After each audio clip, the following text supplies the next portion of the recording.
Now, next tonight, despite the freezing temperatures of the last few days, it was, of course, quite a mild autumn, ideal growing conditions for some vegetables. It's led to a surplus of greens, and now a Devon food producer has donated thousands of fresh vegetables to charities which help people struggling to feed themselves.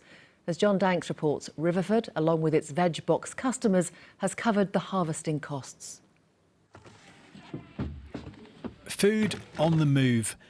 This Plymouth-based charity transports surplus produce from the food industry to those who need it. And it's busier than ever. It's quite shocking, really. The statistics are quite high, so it's over 50,000 people across the South West that are currently benefiting from FareShare's food offering. We supply over 400 charities, and they in turn then make sure that those people get that food. They've received a large donation of food from Riverford. Mild autumn weather led to an abundance of cabbages growing too quickly this year, so the founder of the organic veg box company chose not to let them go to waste.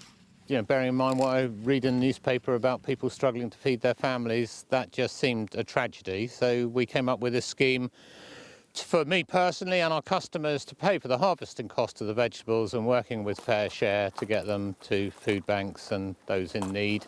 And I think it's worked fantastically well. In Plymouth, deliveries are made to communities in the greatest need. Local charities like this one pay a small weekly contribution. In return, they receive hundreds of pounds worth of food.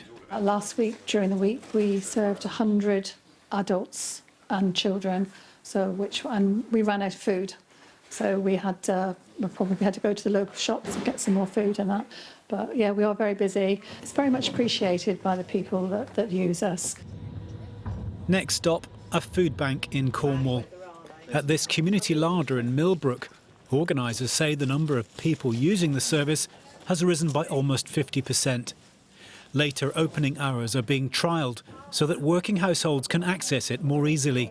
When we first set up, it was more kind of short term, those people in crisis, maybe kind of a job loss, kind of getting through the month, those sorts of things. But we've definitely seen more families starting to use the service, much more kind of long term. We never expected such a strong response. I just think so many people, feel desperately sad and unhappy with the inequality that we have in this country. And what that means for, those on low incomes. And I think a lot of people like me want to be part of the solution. John Danks, BBC Spotlight.